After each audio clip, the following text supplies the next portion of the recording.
ഈശോ മിശിഹായിൽ സ്നേഹം നിറഞ്ഞവരെ, ആരാധന വത്സരത്തിലെ നോമ്പുകാലത്തിലെ 6ാം ആഴ്ചയിലേക്ക് നാം പ്രവേശിക്കുകയാണ്.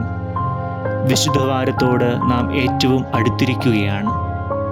മനുഷ്യകുലത്തിൻ്റെ രക്ഷയ്ക്കായി മനുഷ്യാവതാരം ചെയ്തവൻ കുരിശുമരണത്തിലൂടെ മനുഷ്യകുലത്തിൻ്റെ പാപപരിഹാര ബലിയർപ്പിച്ചതിൻ്റെ ഓർമ്മ കൊണ്ടാടുവാൻ നാം ഒരുങ്ങുമ്പോൾ ഇന്നത്തെ വിശുദ്ധ ഗ്രന്ഥ ഭാഗം നമ്മെ ഓർമ്മിപ്പിക്കുന്നത് അവിടുത്തെ ബലിയർപ്പണം മനുഷ്യകുലത്തോടുള്ള വലിയ സ്നേഹത്തിൻ്റെ പ്രകടനമാണ് എന്നാണ്.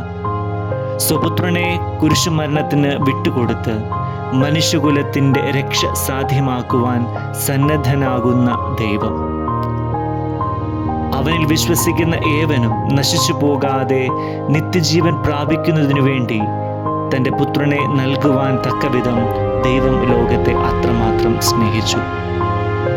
ഇന്നത്തെ വിശുദ്ധ ഗ്രന്ഥ ഭാഗങ്ങൾ നമ്മെ ഓർമ്മിപ്പിക്കുന്ന 2 ചിന്തകൾ: ഒന്ന്, കരുതുന്ന, പരിപാലിക്കുന്ന, സ്നേഹിക്കുന്ന ദൈവത്തിൻ്റെ ചിത്രവും; രണ്ടാമതായി, വലിയ മാതൃകയായി നമ്മുടെ മുൻപിൽ നിലകൊള്ളുന്ന നല്ല ഇടയൻ്റെ ചിത്രവുമാണ്. സോദോം ഗൊമോറ അഗ്നിക്കിരയാക്കുവാൻ ദൈവം തീരുമാനിക്കുമ്പോൾ ദൈവത്തെ സ്നേഹിക്കുന്ന ലോത്തിനെ അത്ഭുതകരമായി അവിടെ നിന്നും വഴി നടത്തുന്നത് നമ്മൾ കാണുന്നുണ്ട്. പിതാക്കന്മാരോട് വാഗ്ദാനം ചെയ്ത ദേശത്തേക്ക് ഇസ്രായേൽ ജനത്തെ ദൈവം കൈപിടിച്ചു നടത്തുന്നതും 2ാം വായനയിൽ നാം ശ്രവിക്കുന്നു. സുവിശേഷ ഭാഗത്ത്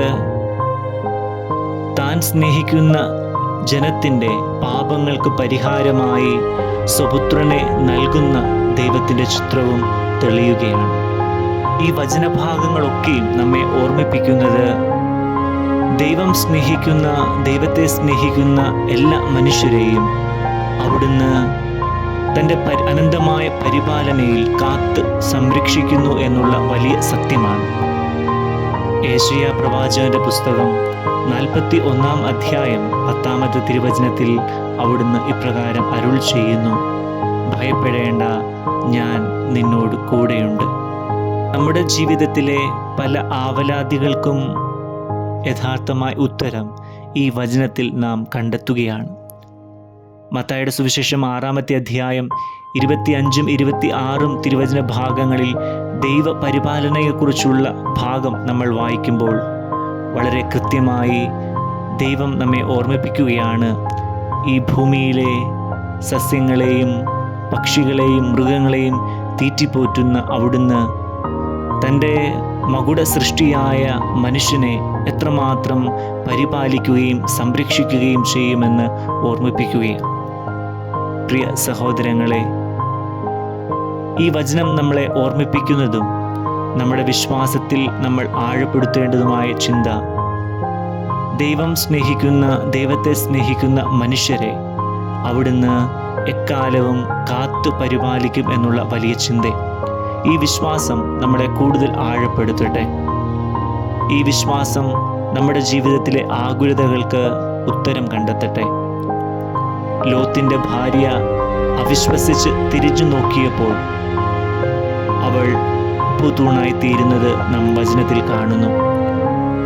ദൈവത്തിലുള്ള വിശ്വാസക്കുറവ്, തിരിഞ്ഞുനോട്ടം പലപ്പോഴും നമ്മുടെ ജീവിതത്തിലും ഇപ്രകാരമുള്ള അസ്വസ്ഥതകൾക്ക് കാരണമായി മാറും. നമുക്ക് ദൈവത്തിൽ അടിയുറച്ച് വിശ്വസിച്ചുകൊണ്ട് നമ്മുടെ ജീവിതത്തെ മുന്നോട്ട് നയിക്കാം. രണ്ടാമതായി, ഈശോ നമ്മെ ഓർമ്മിപ്പിക്കുക, ഞാൻ നല്ല ഇടയനാണ്. ആ നല്ല ഇടയനെ പോലെ നമ്മളും നല്ല മാതൃകകളായി തീരുക എന്നുള്ളതാണ്. സുവിശേഷ ഭാഗത്ത് വളരെ കൃത്യമായി ഒരു നല്ല ഇടയൻ്റെ ചിത്രം, നല്ല ഇടയൻ്റെ ജീവിത മാതൃകകൾ, ഒരു നല്ല ഇടയൻ്റെ പ്രത്യേകതകൾ വളരെ കൃത്യമായി അവിടുന്ന് വെളിപ്പെടുത്തി തരുകയാണ്. സ്വന്തം ജീവൻ നഷ്ടപ്പെടുത്തിയാലും തൻ്റെ സംരക്ഷണത്തിന് കീഴിലുള്ള ആടുകൾക്കൊന്നും സംഭവിക്കാതെ അവരെ പരിപാലിക്കുന്ന നല്ല ഇടയൻ. പ്രിയ സഹോദരങ്ങളെ, നമ്മുടെ ജീവിതത്തിലും ഈ ഒരു നല്ല ഇടയൻ്റെ ജീവിത മാതൃക സ്വായത്തമാക്കുവാൻ നമുക്ക് ശ്രമിക്കാം. ജീവിതം വലിയ മാതൃകയിലൂടെ നയിക്കുവാൻ നമുക്ക് പരിശ്രമിക്കാം.